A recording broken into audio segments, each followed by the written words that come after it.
Well, hey, like I said, we are in this series called Summer at the Gathering, where myself and Pastor John Mark just have this opportunity to share kind of what's been on our hearts lately. What message would we believe that God is trying to deliver to the church? And it's been really, really fun. And if you were with me a couple of weeks ago, I got the opportunity to talk about Moses and his encounter with God at the burning bush and how God asked him to lay down what he had in his hand so that he could turn it into a better story. And then last week, Pastor John Mark talked about what happens when we apply faithfulness over an extended period of time. When we come to God and we give him our time and our faithfulness, man, he can multiply that and he can turn it into something incredible, something powerful, something beautiful. But we just have to press in with faithfulness over time. And I felt like both of those were all well and good, right? They're all happy messages like we can do this, we got this. But what about when it's empty, right? What about when we're running on empty? What about when the thing that we think that we're supposed to have in spades, if you will, is sort of just not there? It can be a little bit more of a challenge, right? Like, oh, I'm time and faithfulness, but I don't have anything to apply that with. Like, I don't have any resources or whatever. And so today, I want to dive into one of my absolute favorite stories in Scripture. It's one of Jesus's miracles, one of the many miracles that he did. And it's one of my favorites because it's so personal. It's Jesus showing us in a moment how much he cares about people. It's so personal because it's Jesus showing up in the story of one family in one moment and changing their future, and they don't even know it happened. But it also shows how powerful he is, how much he rules over creation, and just how much he loves us as well, because he was willing to disrupt the natural order of things to make a difference for one person. So we're going to find that story in John chapter 2, but if you've heard me speak before, you know that I never like to start where the story starts. I like to start before the story starts so we can know why the story matters. And so if you're flipping to John 2, I'll give you kind of some background, a little bit of a setup. This story is, like I said multiple times already, over and over on accident, is in the book of John, which is one of 4 gospels in our Bible, right? One of 4 biographies about Jesus. The other 3 are called Matthew, Mark, and Luke, and they're called the synoptic gospels. They follow a little bit more of a regular timeline as you or I would look at it, and they're more biography style. This is who Jesus was. This is his family. These are the things that he did. These are the things that he said. And then you have got John. John's a little different. John's like that crazy cousin that shows up later after you already into the story, and he's like, yeah, but what about this? Oh, you remember that? Do you remember this? You remember I beat you in that race, Peter? And Peter's like, no one needs to know that. Everyone needs to know. That's John. He wrote his book a bit later. And it was written, though, for a very, very specific purpose. And it wasn't to be like, oh, those other guys forgot these things or those other guys told you the wrong story. It was because John had several things about Jesus' ministry that stood out to him, that impacted him specifically and kind of showed people really who Jesus was in a different way on a different level. And John tells us exactly the purpose for this book in chapter 20. He says, but these things are written, so the stories that he's telling, the details that he's sharing, it says, these things are written that you may believe that Jesus is the Messiah, the Son of God, and that by believing, you may have life in his name. That was John's whole purpose for writing this book, was to prove that Jesus was this coming Messiah and to show the people who would follow him how to find the life that he promised. So he's like, I'm not trying to tell you everything. I'm just telling you the things that stuck out to me, the things that impacted my life. And if you think about the last story that you told, isn't that how you told it? Like, these are the things that mattered. Like you said, oh, you should have seen what my kid did the other day, but you didn't say, you'll never believe it. Okay, so it was Tuesday, 2:34 p.m. My kid was wearing her blue shoes because she just took off her purple shoes because they were already muddy. In fact, they got muddy because you don't do that. You just tell the things that matter to you, the points that really stand out. And so that is what John is trying to accomplish with every story that he tells in this book. And in John chapter 1, he kind of starts out telling us who Jesus is. He's telling us where he came from, why he came. And if you're a Star Wars fan, John chapter 1, the first 5 or 6 verses is the yellow text opening crawl. Okay? It's like Jesus was there from the beginning. He is with God. He was God. He's literally the Word of God. He has become flesh. And now he's here. He's here to fulfill what the Old Testament said about him. And he came to provide a way for man to be connected to God once again. All that's in yellow text, scrolling, right? And then we see the kind of star field situation, and it zooms down to where we're going to begin the story. And we zoom in on a man named John. Now, this is not the same John. There's a John that wrote the book of John, and then there's this John, who is called John the Baptist, not because of any sort of denominational affiliation, but because he literally baptized a lot of people. Okay, so some translations have actually changed it to John the Baptizer to avoid such confusion. Also, there were no denominations back in the day. Christianity didn't exist yet. But John was Jesus' cousin. He was about 6 months older than Jesus. And his whole purpose, the reason that John was who he was because his goal was to prepare the way for the coming Christ. He was a prophet. He was loud. He was obnoxious in all of the best ways. You know what I'm talking about because you know a lot of people that are loud and obnoxious in the worst ways. It was the opposite of that. And so John's whole role is to prepare the way, to show people that this Messiah was coming. And in a conversation in John chapter 1, he's kind of pressed by some religious officials. And they're like, who are you? Are you claiming to be this Messiah? Are you a prophet? Are you the reincarnation of Elijah? And he says, no, I'm not. I'm not him. But I did baptize him yesterday because that's what I do. And he kind of tells this story about seeing the Spirit of God descend on Jesus and prove definitively that Jesus is the Messiah. Then we flash forward, and the next day, John's talking to some guys, and Jesus walks by, and he goes, that's him. That's him right there. Well, 2 of John's disciples leave and go to talk to Jesus. And their names are Andrew and the other guy. His name is not mentioned. I'm sure we could find out, but Andrew and him go, and they talk to Jesus, and they say, hey, where are you staying? And Jesus says, come and see. And so they're like, okay, cool. So they go, and somewhere in this conversation, in this hangout time, they realize that Jesus is definitely the Messiah. So Andrew goes and finds his brother Simon and says, Simon, you got to come meet this guy. His name's Jesus. And so he introduces him to Jesus, and he's like, hey, Jesus, I'm Simon. He goes, Peter? He's like, no, Simon. It's like, no, it's Peter. And he literally changes his name in that moment because he says that you will be called Peter because you are the rock on which I will build my church. He changes his identity in a moment. Later, we see Jesus have a conversation with a guy named Philip, and he says, Philip, come and follow me. And Philip does it. Philip does the same thing that Andrew did and goes and finds Nathanael. And he says, Nathanael, we found the guy. We found the Messiah. And Nathanael goes, yeah, where'd he come from? And Philip, he's from Nazareth. And Nathanael goes, Nazareth, gross. Like, can anything good come from Nazareth? And he's like, come and see. It says the exact same words that Jesus said, come and see. And so Nathanael goes to meet Jesus. And as Nathanael is approaching, Jesus says, there is a man in whom there is no deceit. This is an honorable man. And Nathanael's like, dude, you don't even know me. And Jesus says, no, I saw you under the fig tree. And I've tried to do some research on that. There's a lot of theories on what Nathanael was doing under the fig tree that Jesus would have known about that would have convinced Nathanael that this is him. This is the Messiah. And Nathanael confesses that. And he says, I believe you are the Messiah, the Son of God. And the chapter ends with Jesus responding to that. It says this in John 1, 50 and 51. It says, Jesus said, you believe because I told you I saw you under the fig tree.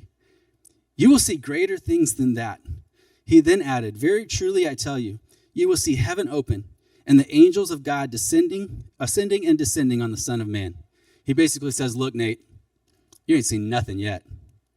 And chapter 2 would open with Jesus beginning to prove exactly how true that was.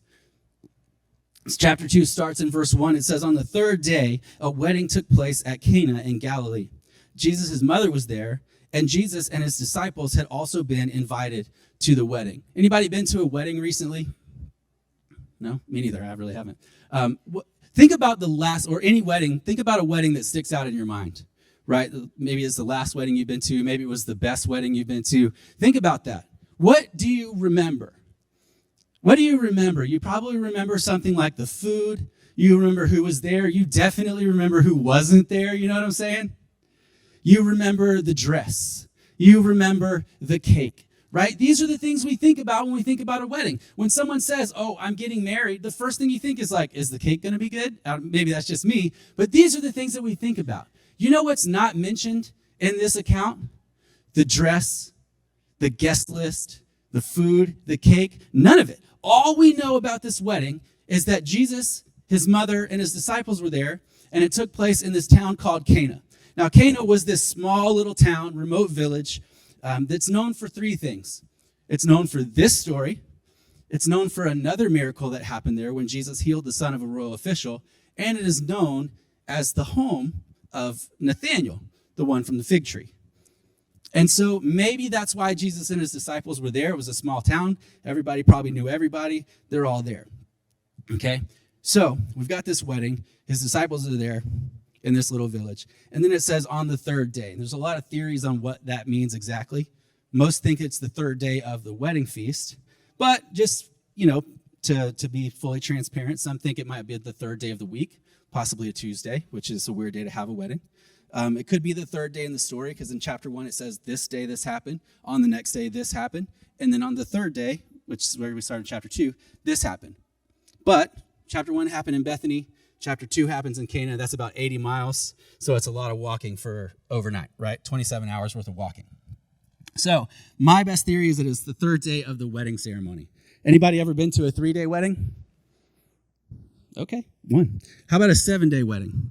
This is how it was back then. This was a 7-day feast, because what would happen is a bride and a groom would get engaged, right? And this was basically like signing a contract. It's not like engagement today where you can just give the ring back or keep it if you really like it and call it off, right? Like, this is not that. An engagement was a legally binding contract. But what would happen is the future bride, I guess, would return to her family's home, and the husband would return to his family home, where he would begin to prepare a place for the wife. He would build a home, whether it was an addition or something else, and it could take up to a year. All the while, the wife is just hanging out with her family, waiting. She doesn't know. Maybe she's getting postcards or camels or something like that that says, this is where we're at. We're at drywall right now. We're really going to be painting soon. I don't know how all that communication went down, but all I know is that she would wait until the father of the groom approved the work and said, go get your wife. And at this point, he would go get her, and there would be this celebration as she returned to her new home. And it would be a 7-day feast and festival where everybody just hung out. They partied. They celebrated one another. It would be a very good time. So that's the situation, right? But what we're going to find out in the next verse is that there's about to be a huge problem. It says in verse 3, when the wine was gone, Jesus' mother said to him, they have no more wine. All right, so if this is day 3 of a 7-day wedding festival, we have a problem, right? There's no wine. There's nothing, and this is like their table drink, right? This is everything, and there's none. We're done, and we're not even halfway through this party yet. And I always wonder, why did that happen? Why are we out of wine? Like, if I invite 8 people to a birthday party and 7 of them RSVP, I'm not ordering cake for 4. I'm not going to order less than half of what I need to get it done. And there's plenty of theories on that. And one of them was that a whole lot of people were bringing +1s that weren't supposed to bring +1s. And I think that's probably kind of what happened. But have you ever been in that situation? I remember one morning I drove into, and I hate to confess this in front of all my friends and family, I went through the drive-thru at a Dunkin' Donuts for breakfast because I was hungry. And I know that donuts are not a good breakfast. I get it. I don't need the lecture. I just wanted it. Okay, I wanted donuts. And I pulled up, and the Lord went before me, I guess, because I pull up to the speaker box, and they say, hey, welcome to Dunkin' Donuts. So we are out of all donuts today. And I'm like, well, why are you here? Like, what else do you have? So I'm like, okay, thank you. And I just pulled off. And if that wasn't crazy enough, one time I was driving by a KFC. I did not go to KFC, although I would. I'm not above it. I'm from the South. I love that chicken. And their sign, the marquee sign out front said, out of chicken. Like, that means they're going to be out for a while. You know how hard it is? It's not an electronic one. You have to use the big suction cup to put the letters up there. That's effort. They're out of chicken for a while. Like, why? I asked some friends this question. Have you ever had that happen? And they said, I've been to Chipotle multiple times when they've been out of tortillas. They don't even take up that much space. Or have you ever pulled into the gas station on empty, and some of y'all are like, no, I never let my car go to empty. Good for you. I do. I pulled into the gas station on empty, and every single pump has had the yellow bag over it. And I'm like, all right, okay, we're getting there on a hopes and a dream. And, it's just crazy, right? We don't want these situations in our life. They're weird, they're awkward, they're difficult. But I've been on the other side of it.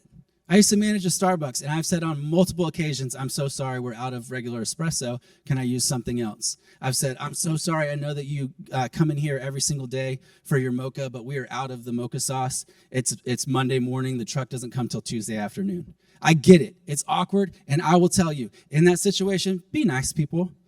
I don't know why. I don't feel like I need to say that in this room, but just in general, it needs to be stated. It's a big problem. It's a big problem. But I think that we've all been in a situation where that thing that we think we're supposed to have, the thing that we're supposed to be able to supply, we're out of it and the truck doesn't come till Tuesday. But I just love the conversation that's going to follow. Like I said, in verse 3, Jesus' mother tells them that they have no more wine. And in verse 4, it says this. Jesus responds, "Woman, why do you involve me? My hour has not yet come." And his mother said to the servants, "Do whatever he tells you. Do whatever he tells you." All right. I know that we say like all the time we want to live like Jesus and do what Jesus did and all that stuff, but I don't recommend busting out this line on like your wife or your mom. Okay? And I don't think he was being disrespectful. I think this was kind of banter, witty banter, because what's crazy is there's no precedent at this point. Jesus has done no miracles. He's not turned anything into something else. He's not parted anything that's not supposed to be parted. He hasn't walked on anything that you're not supposed to be able to walk on. He's done nothing. He's done no miracles. And his mother walks up and says, "We have a huge problem." And he says, "Why? It's not my problem." And she says, "Make it his problem." Right? And I don't think she was being disrespectful either, but I just love the idea of this banter between Jesus and his mom, right? She obviously knew who he was. Right? She's known from the time he was born. She had the announcement, right? Like this angelic announcement said that you are going to give birth to the Son of God, and he's going to do incredible things. And I think in this moment, she's like, my friends have a problem, and I need you to start doing those incredible things that I've heard so much about. And he says, my time has not yet come. And then she's like, hey, you guys, do whatever he tells you. Which is just crazy to me because I think that she knew deep down, like, He's messing with me. He's going to do the thing. He's going to fix it. It's going to move on. So let's see what happens next. It says nearby, in verse 6, nearby stood 6 stone water jars, the kind used by the Jews for ceremonial washing, each holding from 20 to 30 gallons. And Jesus said to the servants, fill the jar with water.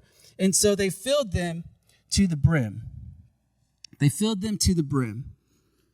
There's a lot going on in just this little bit about these jars. Right? These jars mattered. It wasn't just like, oh, look, there's 6 5-gallon buckets over there. Like these jars had a specific purpose. They were for ceremonial washing. They were for cleaning things. And the Jews took that ceremony of cleanliness very, very seriously. So can I tell you what is in these jars at this moment? Nothing. Can I tell you what has been in it? Nothing except for water. There's nothing in that jar. There's no wine residue. There's nothing on the sides of it that when could have been mistaken for that. And then it says they filled them to the brim. You know what that means? There was no room for anything fake to be added to the jar. But it says that they held 20 to 30 gallons of water. And it says that these guys filled them to the brim. Does anybody know kind of what 20 to 30 gallons in a stone jar looks like? Me neither, but I know about 18 maybe? It's kind of like this, and I rolled this in here this morning because it is heavy. This one holds maybe 20. It's from my porch. And I have carried it with dirt in it, and that is a mistake. 20 to 30 gallons of water weighs 1,500 pounds. That many jars. We're talking about 9,000 pounds of water. I'm like, how did they get it? They didn't do what I just did. This took effort, right? They had to commit to this thing. Why? Because some Jewish lady told him to listen to some other guy, right? They did it anyway. They filled these jars to the brim. To the brim. This is the definition of going all in. And I think a lot of times in our life, when Jesus says, fill this jar with water, we start filling it and we do one of these.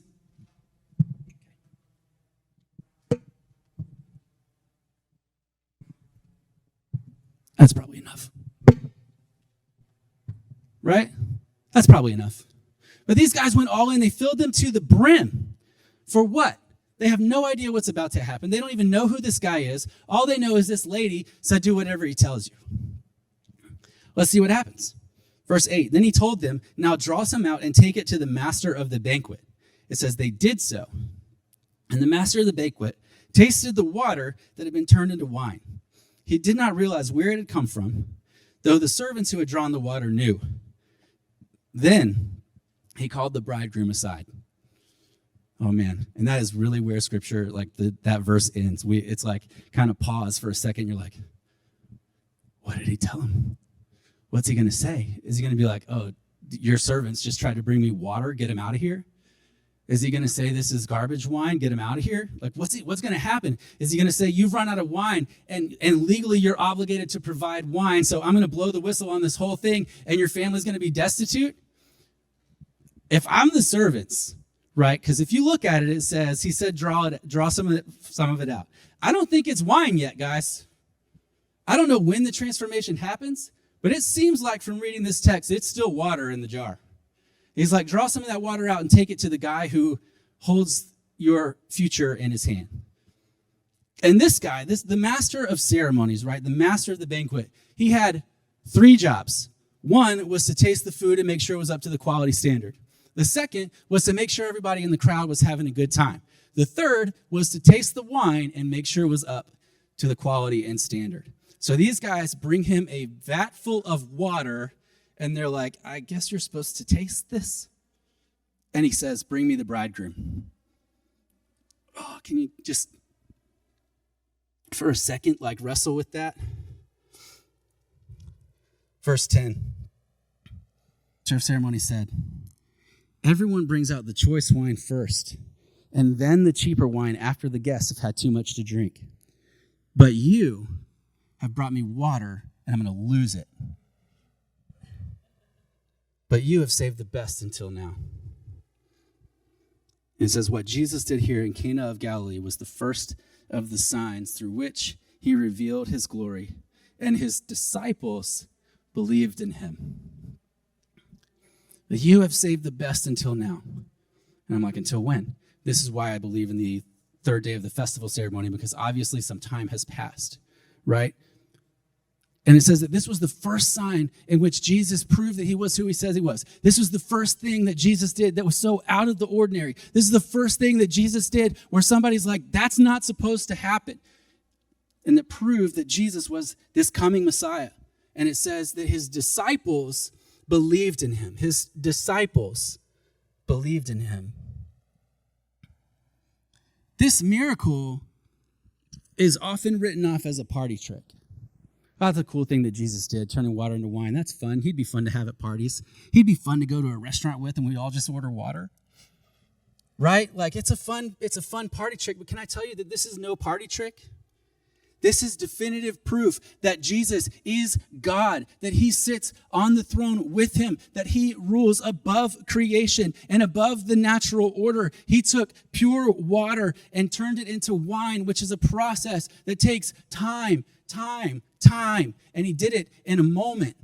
And he didn't do it in front of people. He didn't do it on display. He wasn't like, fill the glasses with water, now watch this.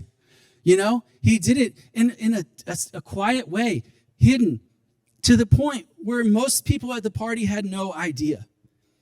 And then on top of that, it's not just any wine. It wasn't enough to get by. It wasn't just like, well, this will do. It was the best wine. And it was 900 bottles of it. That's how many gallons of water they used. 900 bottles. You know what that was? It was enough for the party, and it was enough for the future.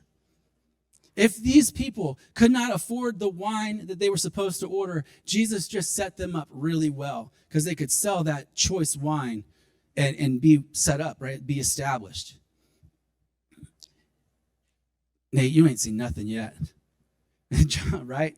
John says this is the first of the signs that Jesus would do. And John goes and he describes 7 miracles that Jesus did. And that's what leads us to that verse in verse 20, or in chapter 20, where he's saying that he did many more. He was talking about the miracles. He did so many more than those 7, but he says his book would not be able to contain it. In fact, there's not enough books in the world to be able to contain the miracles that he did. But it all started right here with one family in need and Jesus stepping in a powerful way.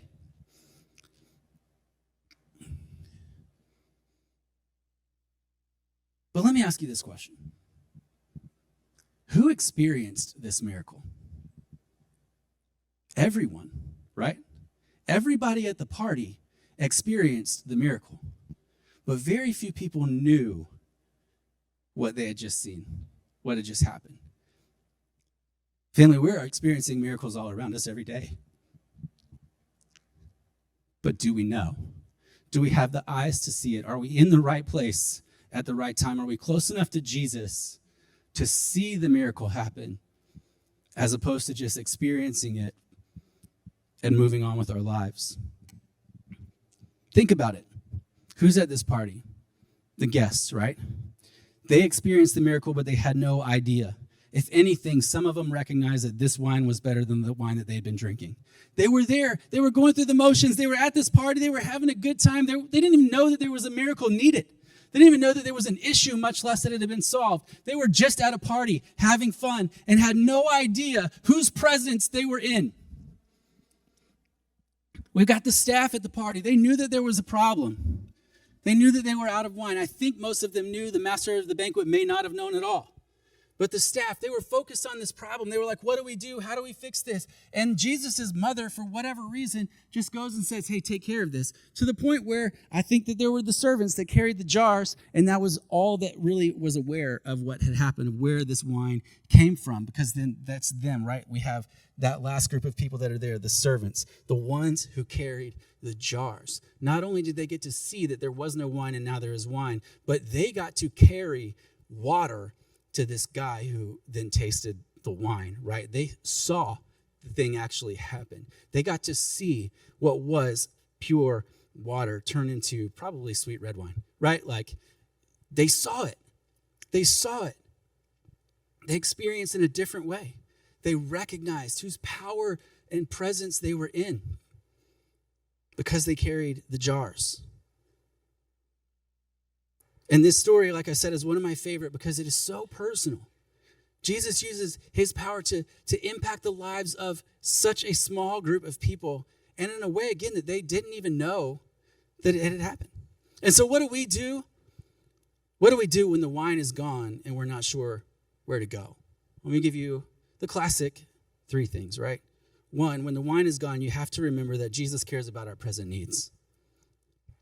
Jesus cares about our present needs. There's a lot of things that happen in this conversation and in this story, but there's one thing that doesn't happen that I love so much. And it's the thing that we as Christ followers can do on a regular basis with the best of intentions. And it is we can sort of try to write off our present struggles in the light of eternity. And I think that is so important. It is so important for us to keep our eyes fixed on eternity and fixed on the hope of glory and fixed on heaven. But that does not mean that Jesus doesn't care about the pain and the suffering and the struggles that we go through each and every day.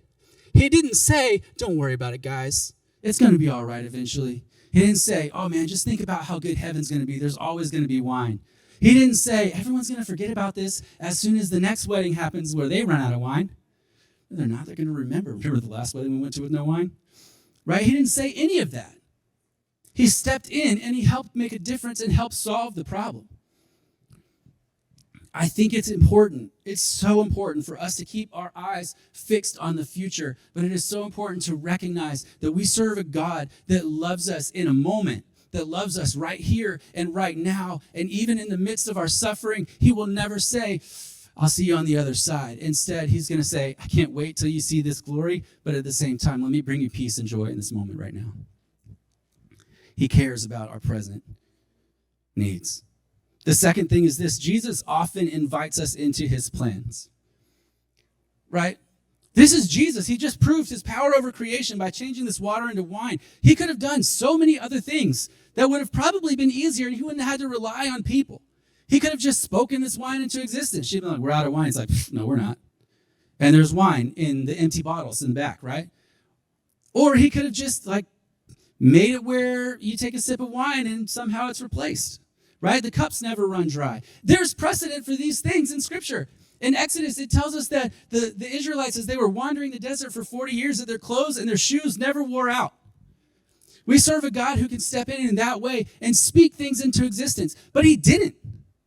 He didn't. He said, you guys, go get me some water. You guys take this water to the master of the banquet. You guys do the work so that you get to see the miracle. And that is why he did it. Because number 3 is this: those who do the work get to see the miracles. Those who do the work get to see the miracles. Jesus doesn't invite us into a sideline story. He doesn't invite us to be a spectator on the side, just watching the world go around. He invites us to step in and be a part of what he's doing in and among us. Do you guys ever struggle with FOMO? I struggle with it a lot. a lot. Like, I cannot go to bed if somebody else is, well, at home I can. It's just crazy. I just don't care. But in general, like if I'm hanging out with friends, or like I was at summer camp with my wife this week, and I could not go to sleep if there were people in the foyer, because I'm like, the next day they're going to have an inside joke and I'm not going to get it, and they're all going to laugh, and I'm going to be on the outside, and they're going to be like, oh, you had to be there. And I was like, I should have been there, but I was asleep being responsible. And we miss it, right? You know what's worse than FOMO? Actually missing out. Being right there. Being in the midst of it, right? Being with the people, with the friends. You're literally in the conversation, and all of a sudden everyone starts laughing. And you're like, what did I miss? Actually missing out, being right there in it. And can you imagine the stories of this wedding? Man, we saw Jesus turn this water into wine. And they're like, what are you talking about? I was just drinking wine. And they're like, dude, you had to be there. I was there. There's so many of us that sit in church that are part of the kingdom of God. We're there, we're at the party, we're at the table, but there are things happening around us. Incredible things. Stories are being changed, lives are being changed. God is showing up in big and powerful ways over and over and over again. And we are right there. We taste the product of the miracle, but we do not experience it because our eyes are closed. We are not paying attention. And I believe that Jesus is calling all of us to go all in, to be a people that are willing to fill a jar to the brim and then worry about how to get it from point A to point B. To be a people that are willing to say, Jesus, this makes zero sense. You're asking me to take water to this guy whose whole job is to taste wine? That's going to be embarrassing, but we would do it anyway. We would dip that water out, and we would trust that God is going to give us exactly what we need when we get to where we're going. We are called to be a people that are called to go all in. So my question is this: what is the posture of your heart when God asks you to do something hard? When God asks you to do something that you know is going to be difficult, that you look at and say, this is impossible, what is the posture of your heart? Do you show up with as much water as you can bring? Do you fill that jar to the brim and then figure it out? Or do you show up and you test it a little bit and figure, I think I can carry this on my own, and then you try to do that? Let's be a people that are willing to fill the jar to the brim, a people that are willing to go all in, a people that are willing to go all in on our relationship with Jesus. We want to become the kind of people that know the sound of his voice no matter what we hear outside.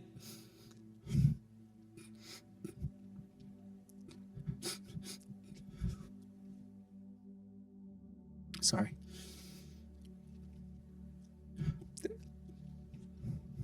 No matter what the voices in our head are telling us, we know his, because we're all in on a relationship with him. That we go all in on the work that he's called us to do. We would not only know his voice, but we would follow it. We would do the things he asked us to do because we are all in, and we would go all in on our effort to expand the kingdom because we're willing to fill the jar to the brim. We're willing to put ourselves in difficult or awkward situations because Jesus has called us to do so.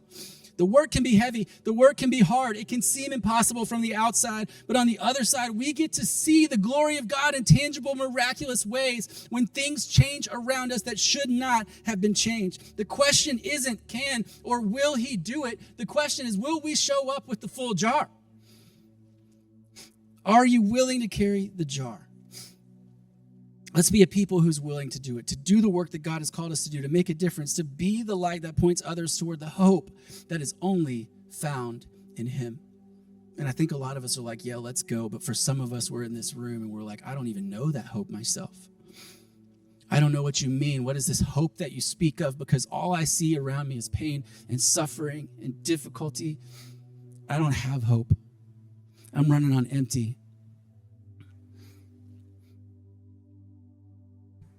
Let me ask you, what's holding you back from placing that hope and faith in Jesus? What's holding you back from going to him? Is it fear? Is it the mistakes that we made? You don't know where I've been. You don't know what I've done. Is it anger? I've experienced too much pain to ever trust a God like that. Is it bitterness? What's holding you back from going all in with him? I want to encourage you to lay it down Experience the hope, the peace that he can bring. Hand him the keys to your life and let him lead you, because then he will lead you into moments where you get to share that hope with others. He has a purpose and a plan for you to lead you to a truly abundant life. And you can begin that relationship, begin moving towards that hope by following him today. And it starts with a simple prayer, with every head bowed and every eye closed. If you need the hope of Jesus in your life, just pray this with me. God, I need you. I thank you that you sent your son to take my place, to restore the connection between me and you. I give you my life, and I will follow you forever. Would you give me that peace? Would you give me that hope? Would you give me that joy that only comes from you? It's in your name we pray. Amen.